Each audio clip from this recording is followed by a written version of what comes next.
2019 सालच्या विधानसभा निवडणुकीचा आधीचा काळ राज्यात महायुतीचं सरकार होतं आणि विधानसभा निवडणुकांसाठी प्रत्यक्ष पक्ष संघटना बांधणीवर भर देत होता. अलीकडच्या काळात संघटना बांधणी म्हणजे काय तर दुसऱ्या पक्षातील उमेदवार आयात करणे किंवा निवडणुकीनंतर पक्षच फोडणे. 2/3 ही पक्षांतर विरोधी कायद्यातील पळवाट पक्ष बांधणीसाठी आजकाल महत्वाची ठरते. पण असो, तर मुद्दा असा, त्यावेळी एकसंध असलेल्या शिवसेनेनं देखील जोमानं विधानसभा निवडणुकांची तयारी सुरू केली. या तयारी दरम्यान मातोश्रीवरून एक महत्वाचा निर्णय घेण्यात आला. ठाकरे कुटुंबाच्या इतिहासात असा निर्णय पहिल्यांदाच होत होता. तो निर्णय म्हणजे आदित्य ठाकरे विधानसभेची निवडणूक लढवणार. खुद्द बाळासाहेब ठाकरेंनी देखील प्रत्यक्ष निवडणूक कधी लढवली नव्हती. त्यामुळे या निर्णयानं लोकांची उत्सुकता वाढली. मतदारसंघ कोणता असेल याबाबत चर्चा होऊ लागल्या. त्यानंतर वरळी विधानसभा मतदारसंघ ठरला.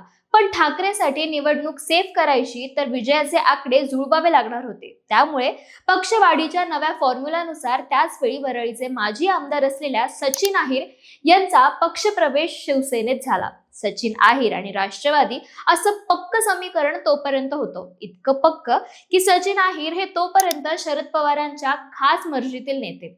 मुंबईच्या राष्ट्रवादीची जबाबदारी त्यांच्यावरच होती. शरद पवारांनी 2009 साली त्यांच्यावर गृहनिर्माण राज्यमंत्री पदाची जबाबदारी सोपवली होती. त्याआधी ते 3 टर्म वरळीतून निवडून आले होते. 1999 मध्ये पहिल्यांदा त्यांनी राष्ट्रवादीच्या तिकिटावर निवडणूक लढवली आणि निवडून सुद्धा आले. पुढे 2004 आणि 2014च्या निवडणुकीत देखील आमदार झाले होते.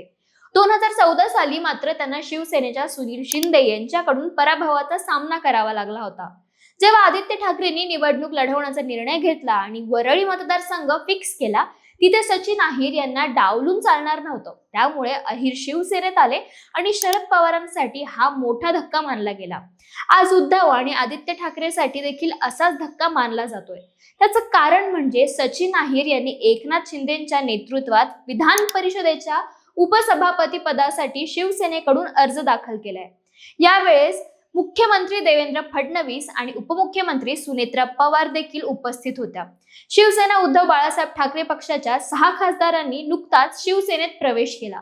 त्यानंतर सचिन अहिरांचा पक्षप्रवेश जवळपास निश्चित झाल्यानं उद्धव ठाकरेंसाठी हा मोठा सेटबॅक मानला जातोय. त्यातच आदित्य ठाकरेंना वरळीची जागा पुन्हा राखायची असेल तर मोठं आव्हान असेल. आता राहतो मुद्दा विधान परिषदेच्या उपसभापती पदाचा.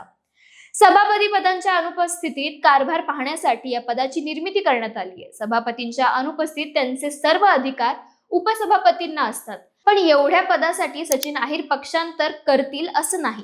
या पदाची निवडणूक एक निमित्त असू शकतं, पण खरं कारण तर ठाकरेंना आणखी कोंडीत आणण्याचा प्रयत्न आहे.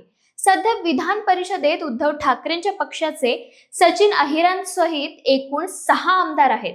त्यात अनिल परब, मिलिंद नार्वेकर, अंबादास दानवे, ज.मो. अभ्यंकर आणि सुनील शिंदे आणि सचिन परब यांचा समावेश होतोय. सचिन अहिर यांनी जर पक्ष प्रवेश केला तर ते पक्षांतर बंदी कायद्यानुसार अपात्र ठरू शकतात. मात्र पीठासन अधिकारी म्हणून जर सचिन अहिर निवडून आले तर त्यांच्या विरोधात पक्षांतर बंदी कायद्याचा निर्णय सभागृहाचे सभापती घेणार की त्यांच्या अनुपस्थितीत उपसभापतीच घेणार हे पाहणं महत्वाचं ठरेल. सचिन अहिर यांच्या सदस्यत्वाच्या बाबतीत जो कोणता निर्णय होईल त्या विरोधात ठाकरे सेनेला न्यायालयात आव्हान देता येणार आहे. सर्वोच्च न्यायालयाच्या किहोतो होलाहान विरुद्ध झाचिल्लू या खटल्यात न्यायालयाकडे दाद मागण्याचा निर्णय दिला गेलाय.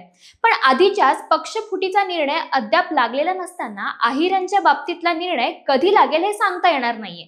बाकी सचिन अहिर यांच्या बाबतीत बोलायचं झाल्यास कामगार प्रश्नांवर त्यांनी याआधी काम केले. वरळीत संकल्प प्रतिष्ठान या संस्थेमार्फत विविध उपक्रमांच्या आयोजनात त्यांचा सहभाग राहिलाय.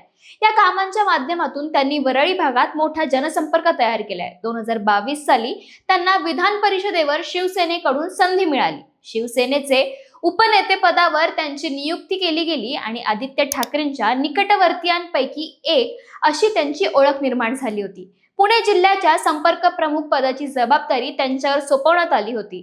त्या माध्यमातून त्यांनी पक्ष संघटना मजबूत करण्यात मोठं योगदान दिले. असं सगळं असताना मागच्या काही दिवसात सचिन अहिर हे एकनाथ शिंदेच्या संपर्कात असल्याचं बोललं जात आहे. संजय दीना पाटील यांच्या पक्ष प्रवेशानंतर सचिन अहिर यांनी देखील शिवसेनेत प्रवेश केलाय. त्यामुळे शरद पवारांच्या सोबत असलेली जुनी फळी जी शिवसेनेत उद्धव ठाकरेंसोबत गेली होती तीच आता एकनाथ शिंदेच्या नेतृत्वात जात असल्याचं चित्र आहे.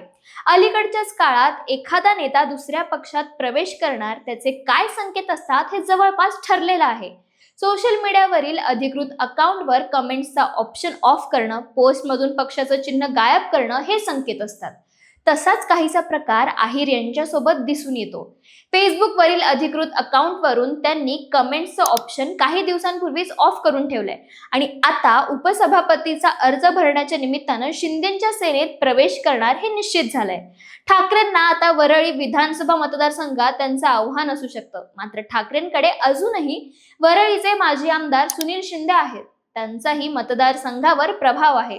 पक्षात डावललं जाणं, मतदारसंघाचा विकास करणं, कार्यकर्त्यांची मागणी अशी कारणं पक्ष प्रवेशासाठी नेते मंडळी देत असतात. सत्तेत गेलं तरच विकास कामे मार्गी लागतात. त्यामुळे सत्तेशिवाय पर्याय नाही असं चित्र सध्या राज्यात आहे. त्यामुळे सचिन अहिर हे यापैकीच एक कारण सांगणार की या व्यतिरिक्त एखादे कारण पक्ष सोडण्यासाठी सांगणार हे पाहणं कौतुकाचं ठरणार आहे. या सोबतच उद्धव ठाकरेंच्या शिवसेनेला आणखीन किती धक्के बसणार आणि पुढचा नंबर कोणाचा असणार हे येणाऱ्या काळात आपल्याला समजेलच. आणखीन धक्के बसणार आहेत असं एकनाथ शिंदेनी भर सभागृहात सांगितलं होतं. त्याची प्रचिती आता दिसून येतेय. सचिन अहिरांच्या पक्षप्रवेशावर तुम्हाला काय वाटतं ते आम्हाला कमेंट करून नक्की कळवा आणि अशाच माहितीपूर्ण व्हिडिओसाठी शिरस्थला सबस्क्राईब करायला विसरू नका. धन्यवाद.